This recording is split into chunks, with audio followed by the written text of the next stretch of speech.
मुझे यहाँ से बाहर निकालो। दरवाज़ा खोलो। एक बंद कमरे से आती यह चीखें किसी को भी अंदर तक हिला देने के लिए काफी हैं। लेकिन बाहर मौजूद लोग इस बात से पूरी तरह बेखबर हैं कि उस कमरे के अंदर एक ऐसी सच्चाई कैद है जो सामने आ गई तो कई जिंदगियों की नींव हिल जाएगी।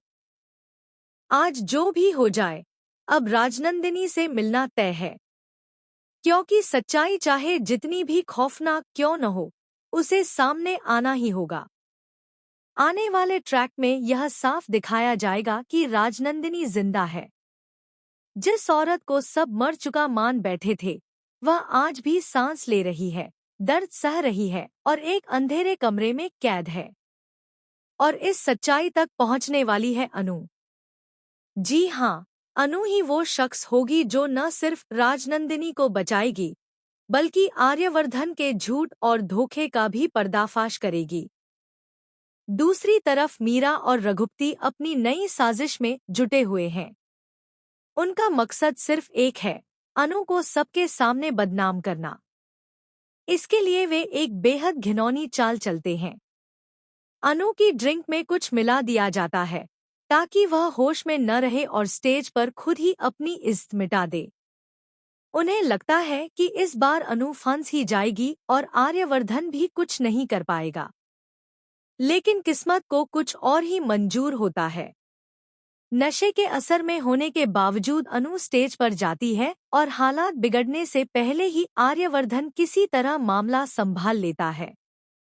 सबके सामने बड़ी घटना होने से बच जाती है, लेकिन अनु के मन में सवालों का तूफान उठ चुका होता है। वह अब और चुप रहने वाली नहीं है। वही रात, वही बेचैनी और वही टूटता हुआ भरोसा। अनु सीधे आर्यवर्धन से सवाल करती है, राजनंदिनी कौन है? तुम्हारे नाम के साथ उसका नाम क्यों जुड़ा है? तुम मुझसे क्या छुपा रहे हो? इस सवाल से आर्यवर्धन का चेहरा उतर जाता है। पहली बार उसे एहसास होता है कि अब आधे सच से काम नहीं चलेगा।